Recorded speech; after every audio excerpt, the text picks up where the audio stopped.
A gente vive numa sociedade, e o nosso mundo, desde criança, a gente é instigado, a gente é incentivado pelos nossos pais, pela escola, pela mídia, que a gente tem que ser alguém na vida.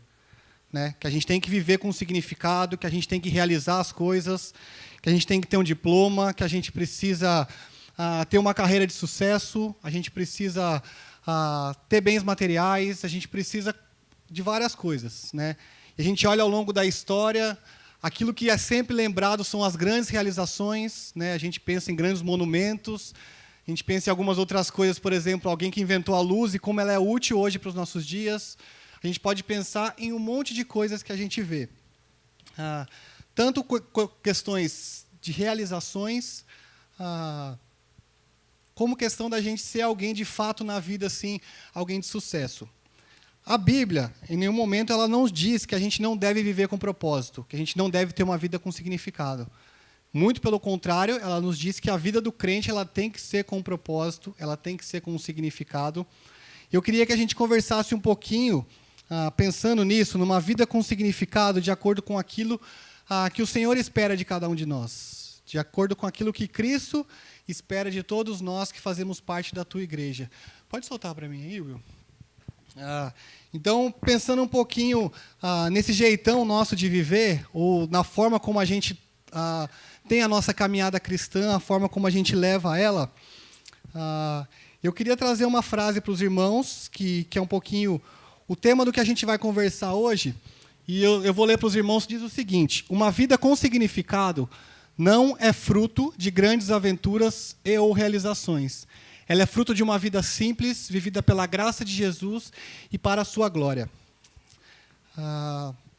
Vai um pouquinho na contramão, né? Uma vida simples, né? Uma vida sem grandes aventuras, sem grandes realizações, é um pouquinho na contramão daquilo que a gente escuta normalmente no mundo. Né? Aquilo que a gente é pregado, às vezes, dentro da própria igreja. Né? Que você precisa ter um status, ou que você precisa ter algumas coisas espirituais, mas a gente poder olhar para a vida do Senhor Jesus Cristo, a gente olhar para a vida de Paulo, a gente olhar um pouquinho para a vida de Tito, que é a carta que a gente vai conversar hoje.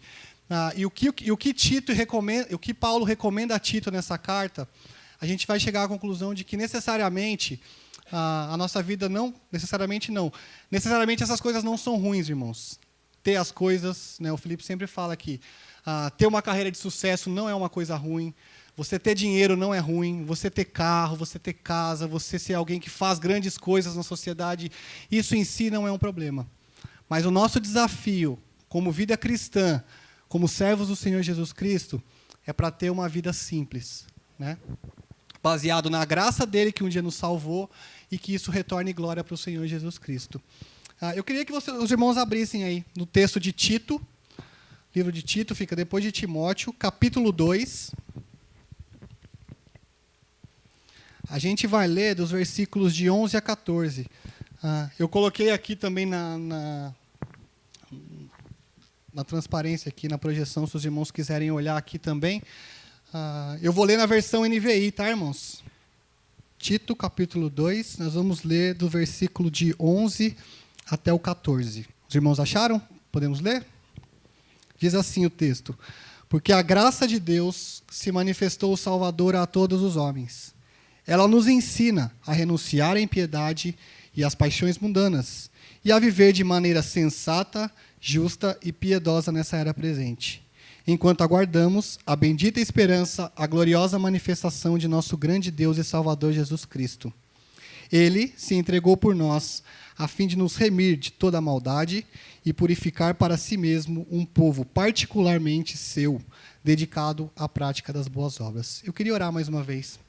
Senhor, obrigado pela tua palavra, que a gente acabou de ler aqui, e obrigado pelo desafio que o Senhor tem feito a cada um de nós. Eu peço que o Senhor me use como vaso aqui, para transmitir a tua palavra para esses irmãos aqui, que não sejam as minhas falhas, as minhas imperfeições, as minhas dificuldades, que sejam empecilhos para que a tua palavra de verdade alcance o coração dos meus irmãos e continue transformando a vida deles. Pai, nos ensina a olhar para esse texto, a forma como o Senhor deseja que a gente tenha a nossa caminhada cristã e que a gente coloque isso na prática do nosso dia a dia. É no nome do teu Filho Cristo a quem eu oro e agradeço, Pai. Amém. Uma questão que sempre é muito forte na igreja, e sempre foi ao longo da história, é a questão de fé versus obras. Né? Sempre existiu uma discussão em cima de fé sem obras, ou só obras, alguma coisa assim. A gente vê muitos ensinos errados acerca dessas coisas, ou que a fé é mais importante que as obras, ou que as obras são mais importantes que a fé. E eu queria que os irmãos pensassem, que a gente pensasse junto, que elas são indivisíveis. Fé e obras, elas são indivisíveis. A gente não pode ter uma caminhada cristã onde a nossa doutrina, aquilo que a gente diz crer, ou aquilo que a gente professa como fé, não redunde em uma vida diária de prática, onde a gente coloca em prática tudo isso que a gente diz crer. Né? A gente não pode pensar dessa forma. Normalmente, Paulo, nas cartas dele, ele dá a doutrina e depois ele fala para os irmãos a questão prática. E em Tito é um pouco diferente, eu não sei por que ele fez isso, né? Não sei nem se tem um propósito para isso, mas é legal a gente ver que a gente pode pensar dessa forma, que realmente é independente a questão de fé e prática, se obras é mais importante que fé ou alguma coisa assim. Elas andam em conjunto, irmãos. A nossa fé, aquilo que a gente diz crer, ela anda em conjunto com a nossa prática. E é muito legal, eu queria só passar por alguns versículos antes no capítulo 2. Aqui Paulo está instruindo Tito, né? Então ele começa no capítulo 1, dizendo para o Tito que ele deixou Tito em Creta, a fim de que Tito, como não só em Creta, mas em alguns outros lugares, que Tito levantasse presbíteros, que ele preparasse presbíteros para assumirem as igrejas do Senhor Jesus Cristo naquela região. E aí ele começa no capítulo 2, dando alguns exemplos e algumas orientações para Tito de como ele deve proceder. E é muito legal, porque Paulo fala para Tito algumas coisas. Ensinar os mais velhos, ensinar os homens mais velhos, ensinar as mulheres mais velhas, ensinar os mais jovens. E aqui eu queria parar um pouquinho para pensar num problema que a gente tem na igreja, normalmente. Desculpe aos mais velhos, mas normalmente as pessoas mais velhas de idade, né, não de experiência em si, mas normalmente as pessoas mais velhas de idade, elas têm dificuldade de aceitar um ensino, uma exortação, alguma coisa vindo de alguém mais novo. Né? E a gente vê aqui o apóstolo Paulo, inspirado pelo Espírito Santo, exortando e ensinando Tito e orientando Tito para que ele oriente os senhores mais velhos, as senhoras mais velhas como se portar, os jovens também a ter uma vida correta diante de Deus. Então é um desafio para vocês que são um pouquinho mais velhos do que eu, e eu queria deixar como desafio para hoje também, para que os irmãos não achem que porque às vezes uma pessoa é mais nova ou ela é mais jovem na fé, ela não pode ser usada pelo Senhor Jesus Cristo para te trazer alguma palavra, alguma exortação, alguma coisa assim. Então, que a gente pense nisso junto. Né? Existe um laço inseparável entre doutrina e prática.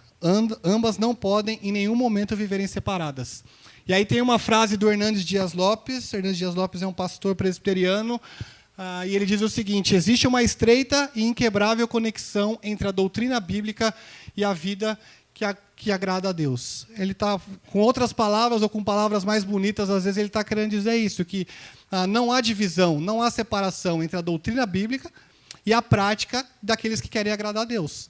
Se vocês têm uma doutrina correta, uma teologia correta, e você tem essa disposição de colocá-la em prática, de obedecer ao Senhor, você vai ter uma vida que agrada a Deus. Desafio para cada um de nós, irmãos. Eu queria começar a olhar para os textos, e a gente começar no versículo 1, a gente decorrer esses versículos, e a gente pensar em algumas coisas aqui. Versículo 11, ele diz o seguinte: porque a graça de Deus se manifestou. Eu fiquei percebendo aqui um pouquinho o sol, eu não sei, meu pai falou um pouquinho da gente estar no automático lá dos avisos, mas eu estava olhando aqui um pouquinho o pôr do sol. Eu não sei se os irmãos perceberam isso, o quão bonito é. Né? E eu confesso que eu estava um pouquinho viajando no pôr do sol aqui, e na hora que estava falando os avisos, eu pulei alguns, mas como já são meios de costume. Mas essa ideia de manifesta, a graça manifesta, aqui nesse texto, está trazendo a ideia de algo que estava encoberto e de algo que veio à tona. Assim como de manhã, quando o sol se põe na montanha, está tudo escuro, quando o sol se põe, o que acontece? Fica tudo claro. Essa é a ideia. E a gente pensar nisso, é o que está escrito lá, essa graça que foi manifesta, que foi revelada é a pessoa do Senhor Jesus Cristo, manifesto e revelado a cada um de nós, né? É muito legal ver isso, né? A graça de Deus, e eu queria falar uma frase para os irmãos aqui, brilhou como um sol sobre aqueles que viviam nas regiões da sombra da morte, né? Essa mudança de que a gente vivia nas trevas, e a graça de Deus, assim como um sol traz luz à escuridão, a graça de Deus trouxe vida para cada um de nós que andávamos mortos, né? Os nossos próprios delitos, os nossos próprios pecados. Irmãos, quando Jesus nasceu na estrebaria, né? Naquele nascimento simples, a graça de Deus se manifestou ali, se revelou ali.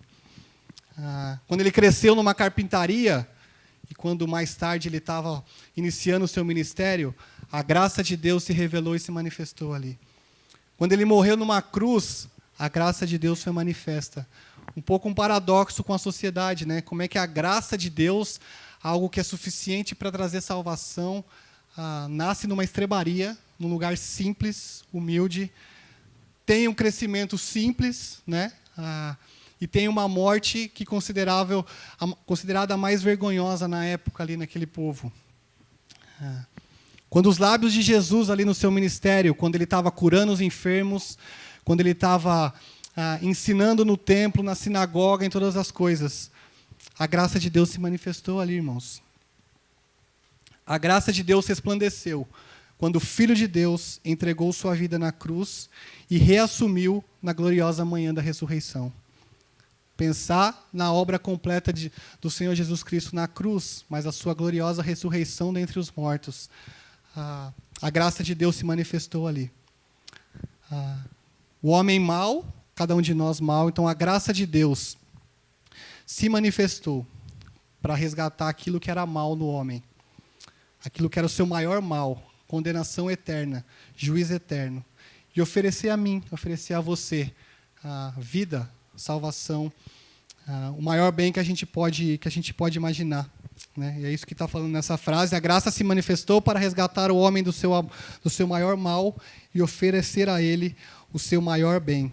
E é legal a gente continuar vendo o versículo 11 e a gente pensar só, porque a graça de Deus se manifestou o Salvador a todos os homens, e a gente pensar em 3 coisas aqui. A origem da graça, nesse texto. A graça emana de Deus. A origem da graça está em Deus, né? A graça parte de Deus, diretamente de Deus, totalmente merecida, né? Não há nada em nós que reivindicasse isso, que fizesse ser merecido Deus enviar a graça de Deus. Mas o amor dele, a compaixão dele, fez com que se manifestasse em Cristo Jesus essa graça. A natureza da graça, meus irmãos, a natureza da graça é salvadora, é isso que diz no versículo 11. Porque a graça que emana de Deus, a graça que vem de Deus, que foi manifesta em Jesus Cristo, se manifestou como a natureza da graça salvadora. O que isso implica para mim e para você, né? A graça de Deus,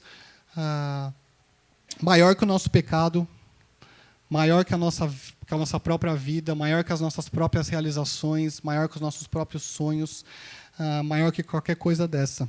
Nós somos salvos pela graça, vivemos pela graça, dependemos da graça. Nada somos sem a graça. Por causa da graça, embora perdidos, fomos achados, embora mortos, recebemos vidas. Recebemos vida por causa da graça. E a extensão da graça, conforme o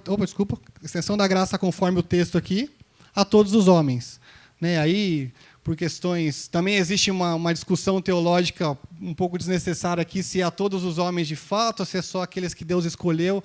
Mas, de fato, a gente vê no texto, para todos aqueles que reconhecem Jesus Cristo como Senhor e Salvador de suas vidas, a graça de Deus se manifestou para esses homens, se manifestou para mim, se manifestou para você, para cada um de nós. A Bíblia nos ensina sobre a universalidade dessa graça, né? Ela rompe as barreiras de cor, de raça, de local, de cultura, de qualquer coisa dessa. A graça de Deus rompe as barreiras. Ela não está preocupada se você é branco, se você é negro, se você é amarelo, se você é pardo, se você veio do Japão, se você veio do Paraguai.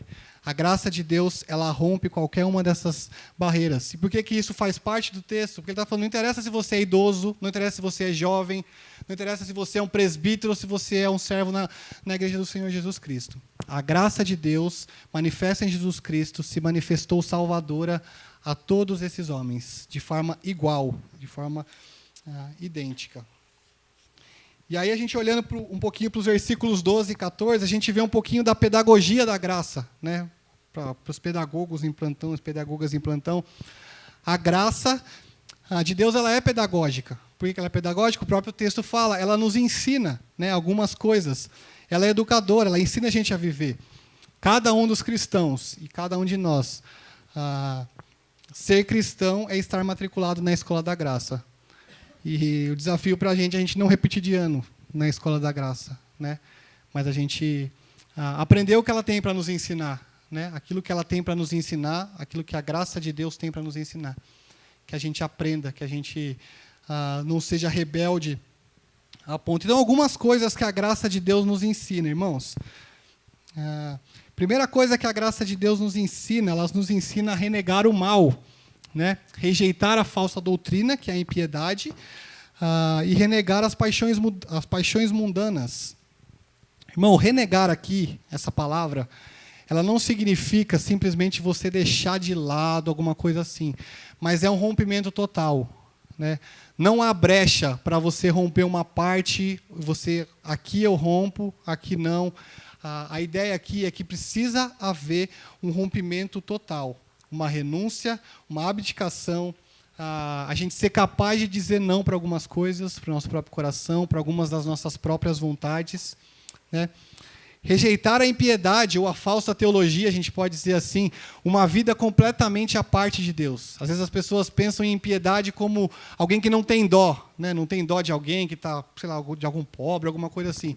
Ela pode ter essa conotação, acho que no dicionário tem, inclusive, também essa definição, mas aqui a impiedade é uma vida que rejeita os princípios de Deus, uma vida que rejeita aquilo que Deus nos diz, uma vida afastada de Deus e que não quer saber de Deus, né? É uma vida completamente à par de Deus. E renegar as paixões mundanas, uma falsa ética, elas são consequências naturais dessa impiedade, né? Se a gente vive a par de Deus, se a gente não se preocupa com as coisas de Deus, se a gente vive, de fato, com uma teologia errada, com uma doutrina errada, a gente vai, muitas vezes, nos deixar levar por muitas paixões mundanas, né? Tem um comentarista que diz que a perversão é filha da impiedade. Aqueles que são ímpios ou que desejam ter sua vida completamente afastado de Deus, à parte de Deus, normalmente essas pessoas vivem uma vida de perversidade. Uma vida onde, às vezes, tudo é relativo, né? Às vezes, ou simplesmente fazem desordenadamente o mal. A gente conversou semana passada um pouco sobre isso, a gente tem visto tanta coisa acontecer no mundo, né? Muito disso, na verdade, a maioria disso, é o coração do homem distante de Deus, né? As pessoas que estão rejeitando o caráter santo de Deus, né, que às vezes se manifesta através da criação, como a gente falou, através da moral que faz parte de todo ser humano, e as pessoas, por vontade própria, elas rejeitam isso.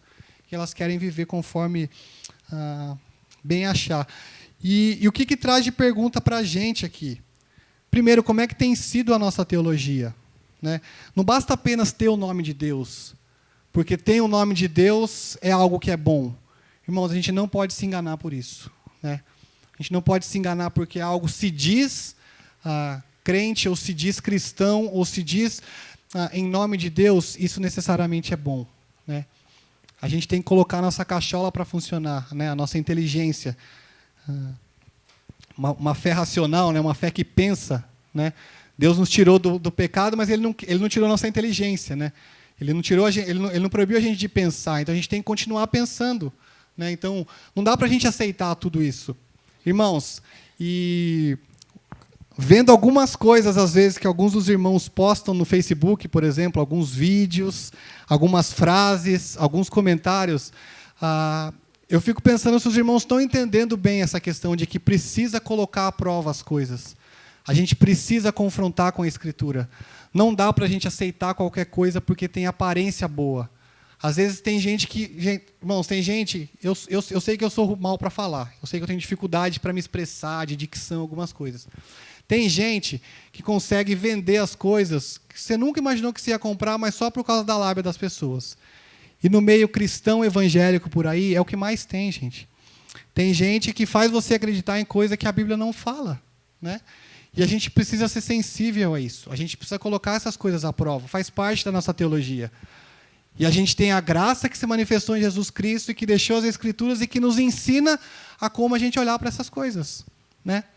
E como o Felipe tem falado domingo após domingo, precisa de tempo, né? Precisa investir tempo.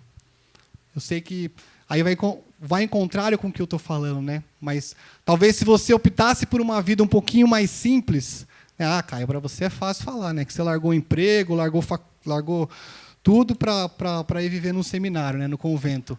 Mas, irmãos, é um desafio para cada um de nós. É aquilo que é mais importante para mim, é aquilo que é mais importante para você, né? Para poder saber se uma coisa é certa ou se ela é errada, você precisa estudar, né? Você precisa investir tempo na Bíblia. Se você não sabe como fazer, eu também sei muito pouco, mas eu posso ajudar, né? Eu sei que o Felipe está à disposição para ajudar, aquelas pessoas com mais tempo de vida cristã podem ajudar, mas não deixe de investir seu tempo estudando, né? Para você entender a forma que Deus quer que você caminhe. Mais uma frase: a teologia errada não é uma distorção parcial, mas completa da verdade, né? Não é porque ele falou alguma coisinha errada. Irmãos, a teologia ela não tem brecha, né? Ela não abre brecha. Então, daqui a pouco a gente está abrindo brecha de que há erro na Escritura, alguma coisa nessa fonte. Não tem erro. Não tem como a gente pensar nisso. Não há distorção parcial, uma distorção completa, né? Daquilo que Deus nos ensinou a cada um de nós. E ela nos educa, ao contrário agora, né? Ela nos educa a rejeitar o mal, a não ter uma vida de impiedade, a não entregar a nossa vida nas paixões mundanas, mas ela nos educa a praticar o bem também. Uma mudança de atitude, uma mudança nos relacionamentos. Vamos ler os versículos 12 e 13? Eu queria que o irmão tivesse lendo para a gente, os versículos 12 e 13.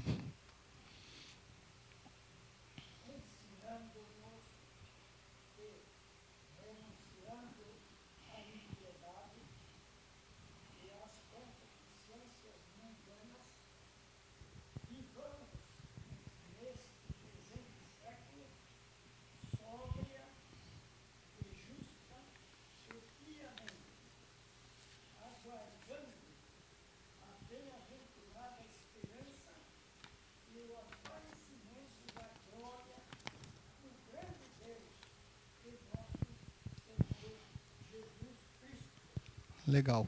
Então, ela nos ensina que a gente deve praticar o bem. E praticar o bem, irmãos, precisa de uma mudança de atitude, né? Não é simplesmente a gente continuar levando a nossa vida, mas a gente precisa ter uma mudança de atitude.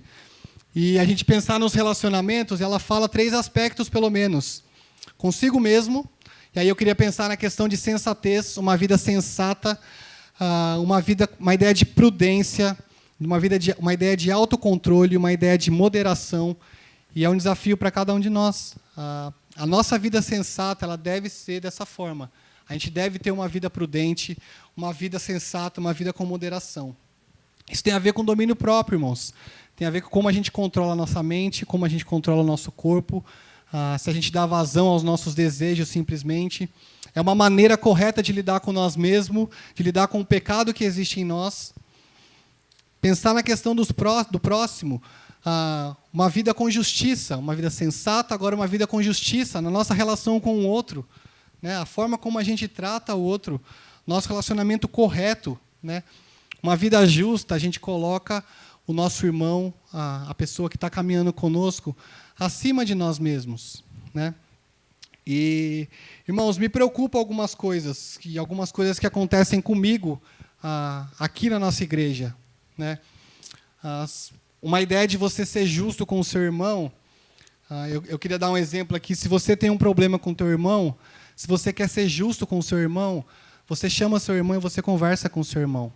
Se você quer ser justo com o seu irmão, você não chama o fulano, o ciclano, o beltrano. Se você tem um problema com o teu irmão e você quer ter um tratamento justo com ele, chama ele para conversar, vocês resolvem o problema, ora e acerta a situação.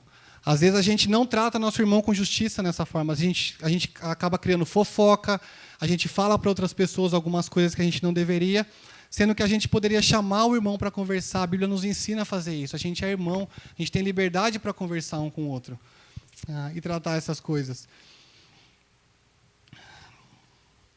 Ela concede, né, essa vida com justiça, ela dá ao outro aquilo que é devido, né? Viver de forma justa é demonstrar integridade no trato com os demais. Demonstrar a nossa integridade na nossa vida com o próximo, né? Existem muitos outros exemplos, né? E eu sei que a gente falha muito. Eu sei que eu falho muito na minha relação com cada um de vocês e, às vezes, com a minha relação com os meus irmãos lá no seminário também. Mas é um desafio para cada um de nós, irmãos. A gente não pode se omitir, né? A gente se relaciona... A igreja é feita de pessoas completamente falhas, como eu sou, como cada um de vocês são.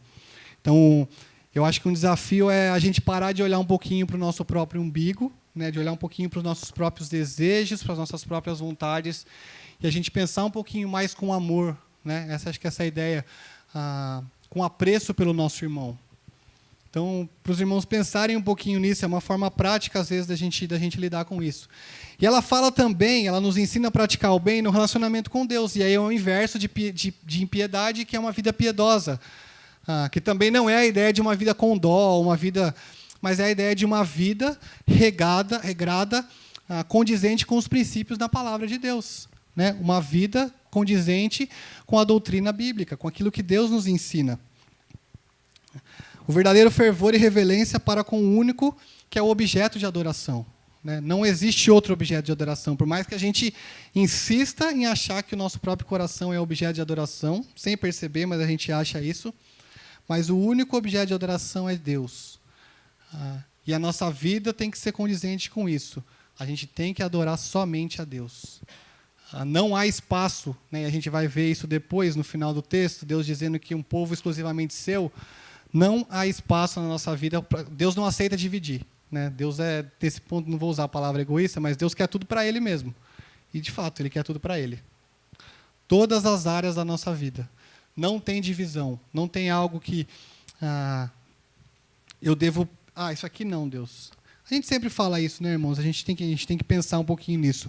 Somente a graça pode nos tomar pela mão e nos conduzir a um íntimo relacionamento com Deus. Você não consegue isso sozinho. Acredite, irmãos, você não consegue isso sozinho. Não é tempo de igreja, não é sua formação teológica, não é sua família, não é o programa que se assiste na televisão, não é nada disso. Somente a graça de Deus e você se entregando para que ela te conduza, que vai te fazer ter um relacionamento mais íntimo com o Senhor. E um terceiro ponto que a graça nos ensina... A graça nos ensina a aguardarmos a volta de Cristo, né? Então, eu pensei na questão de olhar passado, presente e futuro. A gente falou um pouquinho de passado e futuro, né? Então, o crente, cada um de nós, a gente olha para o passado e a gente tem gratidão, pelo menos deveria ter, né? Gratidão por aquilo que Deus já fez, né? Pela manifestação da graça dele por cada um de nós. Isso deveria gerar no nosso coração uma gratidão, né? A gente olha para o presente, a gente se vê num desafio, né? Da gente ter nossa prática, as nossas obras, a nossa vida cristã condizente com isso, né? Com isso que nos resgatou. E a gente olha para o passado, esperando quando Cristo vai voltar. E eu, pensando nessa questão de vida simples, eu sempre lembro no início da igreja em Atos, e a Bíblia não fala que a gente tem que fazer isso, né? Que você tem que vender seus bens, que você tem que repartir tudo, mas eu tenho isso para mim muito forte, que aqueles irmãos, eles estavam esperando Jesus voltar a qualquer momento. Jesus tinha acabado de subir aos céus, tinha acabado de ressuscitar, começa a igreja ali, e aqueles irmãos, Jesus tinha ensinado que ia voltar, né? Ele ia voltar e estabelecer o reino dele aqui. E aqueles irmãos estavam vivendo dessa forma. Irmãos, isso tem muito a nos ensinar hoje, né? Eu acho que a gente vive pouco pensando na volta de Cristo. A gente fala que Maranata, a hora vem o Senhor Jesus Cristo, mas no investimento do nosso dinheiro a gente não demonstra que a gente está esperando a volta de Cristo, né? A gente investe muito mais o nosso dinheiro no nosso próprio conforto, nos nossos próprios bens, e muito pouco no reino, daquilo que a gente poderia. né? A gente não tem essa sensibilidade diária em cada ação que a gente vai tomar de Jesus está voltando, Jesus está voltando, Jesus está voltando. Vou viver para agradar ao Senhor. Meus irmãos, como é que será que Jesus vai achar cada um de nós? Né? O pastor, semana passada, foi semana passada a Assembleia? Semana passada, na Assembleia, o pastor que pregou, ele fez uma analogia muito engraçada que diz que se a gente sofresse perseguição e tivesse como se fosse uma entrevista com cada um de nós cristãos, né? Você cristão, você fosse passar por uma entrevista para ver se você era de fato cristão. Será que a gente passaria na entrevista de um muçulmano, por exemplo? Vocês entenderam o que eu quis dizer? O cristão ia ser perseguido, poderia ser morto, tal. Mas será que cada um de nós, se a gente fosse passar por uma entrevista com um cara muçulmano, será que a gente passaria no teste como cristão? Cada um de nós? Será que a gente seria aprovado no teste? Claramente que a gente sofreria as consequências, mas será que a gente seria aprovado no teste? Irmãos, Jesus está voltando, né? Não na nossa contagem de tempo, né? Eu não sei se vai ser amanhã, se vai ser agora, se vai ser daqui 1000 anos, a gente não sabe disso. Mas Jesus está voltando no tempo dele. E enquanto ele não volta, enquanto ele não retorna, ele nos manda, né? Ele nos orienta a gente viver esse tempo aqui de uma forma que agrade a ele, né? A gente não pode ser reducionista ou falar assim, está acabando mesmo, né? Isso aqui vai tudo vai acabar tudo, então vou viver da forma que eu bem entender, né? Jesus está voltando. O padrão é alto, né? O desafio é alto. Enquanto Jesus não volta, o padrão para cada um de nós é muito alto, para que a gente viva de acordo com aquele que nos salvou. É muito desafiador isso, irmãos, porque a gente não pensa nisso no nosso dia a dia, né? A gente pensa, eu preciso bater o cartão, eu preciso almoçar, eu preciso pagar minha prestação, eu preciso fazer isso, eu preciso fazer aquilo, eu preciso ir para a faculdade, eu preciso me formar, eu preciso melhorar no emprego, não sei quem está doente. A gente se deixa levar muito pelas coisas do dia a dia e a gente esquece que como parte da nossa vida piedosa aqui nessa terra, né, uma vida que é condizente com os princípios de Deus, da gente pensar e a gente lembrar que Jesus está voltando. E Jesus, quando voltar, você não vai perder a salvação, mas eu creio que ele quer achar o povo dele, ele quer achar a igreja dele, vivendo de acordo com aquilo que ele deixou, né, com as orientações que ele deixou. E é para a gente pensar se a gente está vivendo dessa forma, né? Individualmente. E é legal pensar, o que começa com graça vai terminar em glória. Esse dia vai ser glorioso para a gente, para a igreja. Então a gente deveria ansiar, a gente deveria esperar, a gente deveria desejar isso.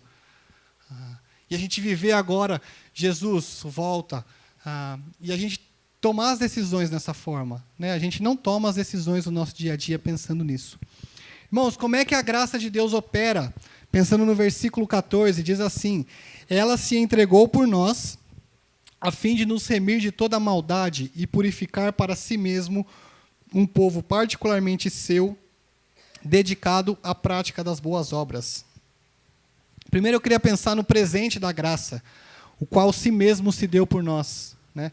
Ela opera como um presente para cada um de nós, um favor imerecido de verdade, de fato, né?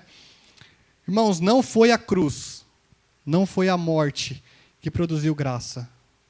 A graça de Deus manifesta em Jesus Cristo proporcionou a cruz do nosso Senhor Jesus Cristo, a morte dele e a ressurreição. Deus não foi pego de surpresa, eu preciso manifestar a graça para esse povo agora, né? Meu filho foi crucificado naquela cruz. Não.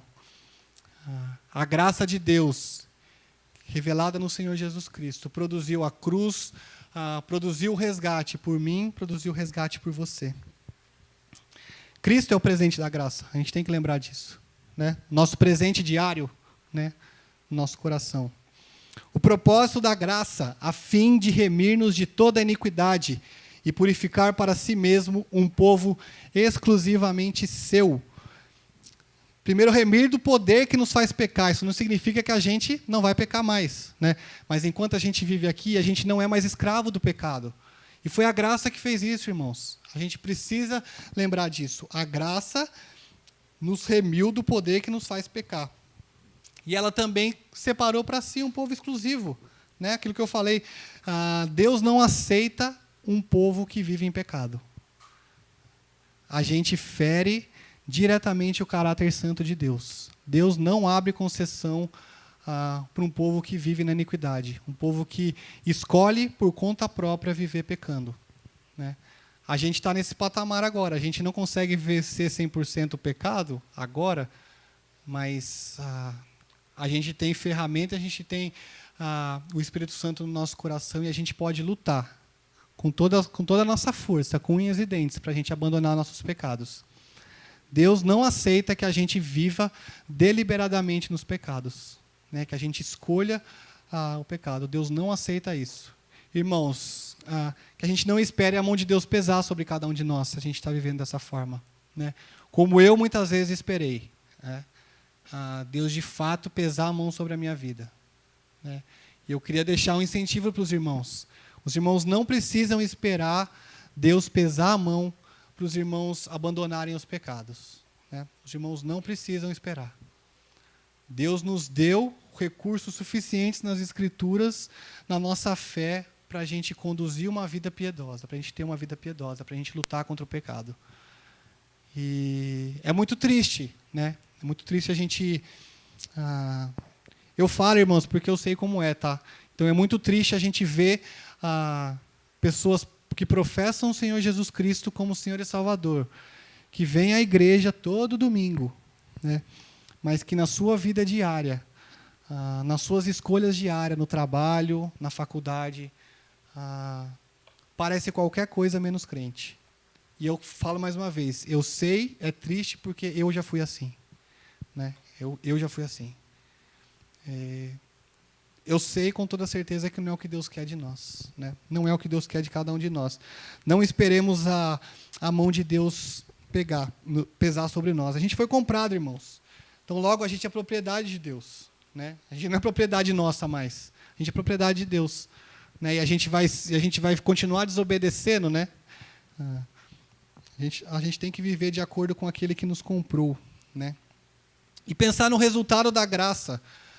Um povo exclusivamente seu, assim como no ponto anterior, mas agora um povo zeloso por boas obras. Irmãos, quando os irmãos gostam de um carro, ou, por exemplo, os irmãos gostam do carro dos irmãos, o que os irmãos fazem? Os irmãos cuidam, não cuidam? Os irmãos têm alegria em poder lavar o carro. Menos eu, tá, irmãos? Minha esposa já deu risada porque eu não gosto de lavar o carro. Mas, normalmente, eu vejo que os irmãos gostam, né, de cuidar daquilo que é seu. Né? Aquilo que você tem, você cuida, você preza, você tem alegria em cuidar. Os irmãos que gostam de cachorro ou de animal não cuidam, dão banho, tosam, fazem um monte de coisa. Eu estou dando um exemplo que não basta apenas a gente fazer por fazer, mas a gente tem que fazer com paixão, a gente tem que fazer com gosto. Um povo zeloso de boas obras. A gente não tem que fazer boas obras simplesmente porque Deus nos manda fazer. Eu faço porque eu tenho que fazer, porque está na Bíblia. Né? A ideia de zeloso aqui é a ideia da gente ser cuidadoso, da gente ter paixão em fazer isso. Né? A gente ter alegria verdadeira em fazer as boas obras. Irmãos, boas obras é muito mais do que ajudar um velhinho a atravessar a rua, a dar o dinheiro no Criança Esperança, estou dando exemplo aqui, qualquer coisa assim. Né? Muitas vezes a prática da nossa vida cristã vai nos colocar, e eu falo para os irmãos, na maioria das vezes, ela vai nos colocar contra as nossas vontades. Né? A gente tem que abrir mão de algo que a gente gosta muito. Né? De algo que a gente tem muito apreço. E a minha pergunta para mim e para você é se a gente está disposto, né, a ser zeloso, a ter paixão em fazer aquilo que Deus nos manda fazer.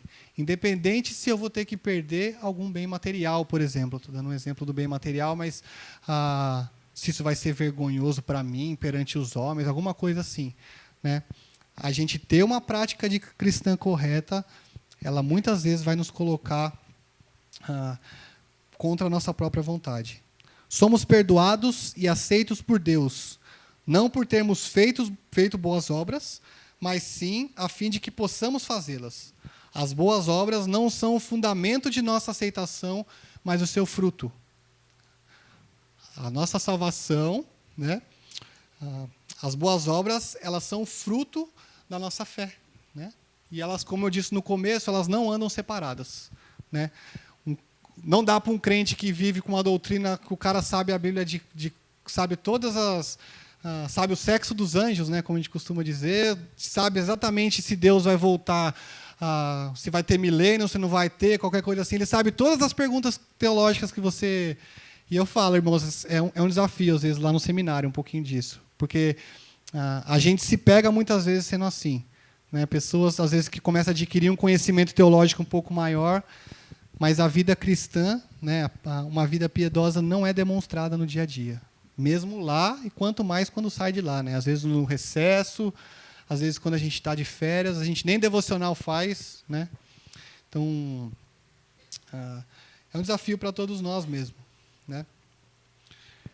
Irmãos, algumas aplicações que eu queria trazer para a gente, pensando nisso que a gente conversou, né? Dessa graça que foi manifesta na pessoa de Jesus Cristo e que nos ensina a rejeitar a impiedade, que nos ensina a rejeitar as paixões mundanas, que nos ensina a praticar o bem, a viver uma vida sensata conosco mesmo, uma vida justa com nossos irmãos e uma vida piedosa e temente a Deus.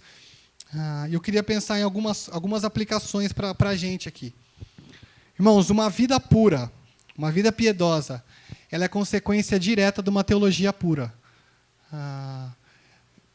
Você não precisa saber o sexo dos anjos, mas você precisa ter um pouco de conhecimento da Bíblia, né? Eu estou falando um pouco porque pode ser que seja gradativo, mas você precisa conhecer as Escrituras Sagradas. Eu preciso conhecer as Escrituras Sagradas. A nossa teologia, ela está aqui, irmãos. A nossa teologia, ela não está na percepção do homem, na percepção de alguns pregadores. Ela não é sensitiva, não é aquilo que eu acho, naquilo que eu sinto, eu sinto que isso é de Deus. A nossa teologia, ela está escrita num livro, né? E a gente tem que conhecer esse livro, né? Para a gente ter uma vida pura, ter essa teologia pura, a gente precisa conhecer esse livro, né? E para conhecer o livro, precisa de tempo. Para conhecer a Bíblia, precisa ler a Bíblia, né? Não dá para conhecer a Bíblia por osmose, né? Como as pessoas falam. Não dá para a gente simplesmente vir no culto domingo à noite, o pastor pregou, pronto, eu sei a Bíblia. A gente precisa investir o nosso tão precioso tempo em leitura da Bíblia, em leitura das Escrituras. Leitura das Escrituras, estudo das Escrituras, vai gerar em cada um de nós uma teologia pura. Essa teologia pura, irmãos, se você tiver disposição no seu coração de viver, vai te levar a uma prática de vida pura. Se você tiver disposição de viver uma vida obediente ao Senhor Jesus Cristo. Uma outra que é um pouco parecida, mas eu queria focar a ideia da prática. A conexão entre doutrina e vida é absolutamente necessária para uma caminhada saudável. Então, precisa estudar a Bíblia. Precisa investir tempo para estudar a Bíblia. Mas, irmãos, se a gente estudar a Bíblia, conhecer a Bíblia, e nas nossas decisões diárias a gente não agir de acordo com a Bíblia, não adianta, né? O conhecimento bíblico, a nossa teologia, a nossa doutrina, ela tem que se mostrar visível. Mostrar visível é a mesma coisa, né? Mas ela tem que ser visível nas nossas decisões, né? Quando a gente vai tomar as escolhas da nossa vida, quando a gente vai optar por fazer as coisas, quando a gente vai tomar as decisões acerca do nosso futuro, como a gente vai tomar as decisões acerca do nosso relacionamento com o próximo, em como a gente vai criar nossos filhos, em como a gente vai responder no trabalho, se o nosso chefe mandar mentir, por exemplo. Estou dando um exemplo prático. Meu chefe me mandou mentir no telefone, fala que eu não estou. É nesse momento que a teologia vai fazer diferença, na hora que a gente tiver que decidir na nossa vida diária. Né? É difícil, irmãos. Eu já menti muito no telefone para o meu chefe. Teve uma época que meu chefe achava que eu era secretário dele. Por mais que eu era funcionário dele, mas ele achava que eu era secretário dele. Não, fala que eu não estou, liga para tal. E eu fazia, descaradamente. E isso nem me incomodava. Chegou um momento que nem me incomodava, irmãos. A gente não pode permitir que a nossa prática contrária ao Senhor não seja sensível ao nosso coração mais. Né? A gente não pode permitir que o pecado... Tem uma palavra para isso que me fugiu? Quando não é sensível mais o pecado? Como que é? Cauterizado, isso. A gente não pode ter essa ideia de que não faz diferença mais para mim. Eu não sinto mais. Eu estou tão acostumado a agir dessa forma, que isso não incomoda mais, não gera nem um pouquinho de pensamento. Putz, eu ofendi a Deus agora nessa atitude, né? Irmãos, a transformação nos relacionamentos é resultado direto da transformação da graça. A graça que te tirou da morte e te deu vida, ela deve te fazer olhar de uma forma diferente para o seu irmão. Ela deve te fazer olhar de uma forma diferente para o seu irmão. Não é só uma forma diferente para você mesmo, que para você mesmo você já olha muito. Eu sei porque eu olho muito para mim mesmo. Inclusive no espelho. Mesmo sendo feio, mas eu olho muito no espelho. E a gente se ama, porque a gente gasta tanto tempo no espelho e arruma o cabelo para lá, para cá, troca de roupa, escolhe 300 roupas para vir na igreja. Então a gente se olha muito já. E a ideia é de que essa graça que nos alcançou, que transformou a nossa vida, ela deve nos fazer olhar de uma forma diferente para o nosso irmão. Né? A valorizar mais o nosso irmão. E claro que você vai ter que se valorizar menos fazendo isso. Né? Eu queria ler o versículo 15, antes de falar essa aplicação. Ele diz assim: é isso que você deve ensinar, exortando-os, repreendendo-os com toda a autoridade. Ninguém o despreze. Irmãos, é preciso ensinar. Né? A graça nos ensina, mas cabe a cada um de nós ensinar o nosso irmão, ensinar o nosso filho, ensinar o nosso amigo, ensinar na igreja, todas essas coisas. Mas não basta ensinar, é preciso exortar. Mas ensinar e exortar não é o suficiente, é necessário repreender. Mas, além disso, é necessário ouvir. Né? Não adianta ter alguém que está disposto a ensinar, alguém que está disposto a nos exortar, a nos encorajar, alguém que está disposto a nos repreender se a gente tampa o nosso ouvido e não está disposto a ouvir. Né? Eu acho que ouvir é a mais difícil, né, de todas elas. Porque ouvir a gente não está fazendo ação nenhuma, né? Apesar que ouvir seja um verbo, mas a gente está na nossa, só ouvindo. Né? Mas também ouvir por ouvir não serve. Tá? Tem que ouvir de fato, de coração e assimilar essas coisas.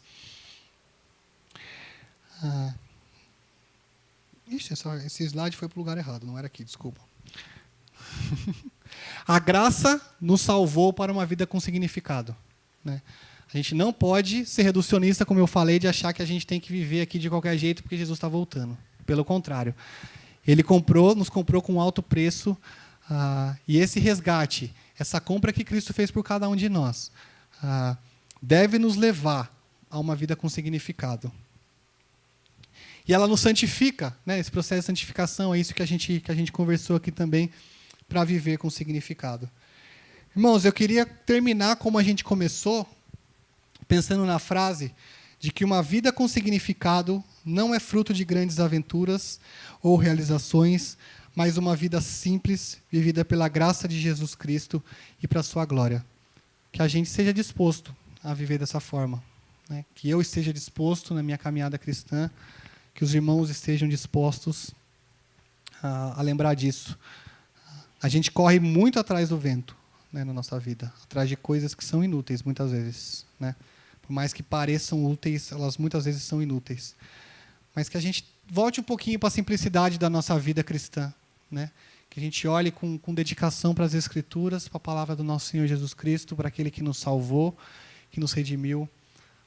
Que a gente permita que que Ele tenha esse agir transformador e santificador na nossa vida, para que a gente tenha uma vida com significado, uma vida que de fato é para a glória dEle. Amém, irmãos? Eu queria orar para a gente terminar aqui. Senhor Jesus, obrigado, Pai, pelo desafio do Senhor, pelo desafio da Tua palavra. É tão difícil, Pai. Eu sei que é difícil, é muito difícil para mim. Essa nossa caminhada cristã, ter uma vida que agrada ao Senhor. Eu sei que eu estou tão distante disso, eu estou tão longe disso. Mas eu sei também, Pai, que o Senhor, através do Teu Filho Jesus Cristo, na Tua obra salvadora por cada um de nós, através da Tua graça, Pai, o Senhor nos dá todas as condições para que a gente consiga, para que eu consiga viver dessa forma que o Senhor deseja aqui nessa terra. Eu clamo ao Senhor por misericórdia, Pai. Eu clamo pela Tua mão para que nos mude a direção da nossa vida, Pai. Se algum dos meus irmãos aqui, Pai, deliberadamente tem vivido em pecado, Pai. Tem vivido de uma forma que desagrada ao Senhor, Pai. Que desonre teu caráter santo, Pai. Eu clamo ao Senhor, que o Senhor, também com a tua graça, com a tua misericórdia, que o Senhor incomode o coração, Pai, mas que o Senhor continue transformando o caráter dessa pessoa, Pai. E seja assim comigo também, Pai, nas áreas que eu tenho vivido por conta própria. Obrigado pela tua graça. Obrigado pela tua graça que foi manifesta em Jesus Cristo. Obrigado pela tua graça manifesta em Jesus Cristo e que tem me ensinado a cada dia e tem nos ensinado a cada dia a viver uma vida piedosa, Pai. Que a gente não seja com o coração duro, Pai, para a tua palavra, para aquilo que o Senhor quer nos ensinar. Eu clamo a misericórdia do Senhor, no nome do teu Filho Cristo, Pai.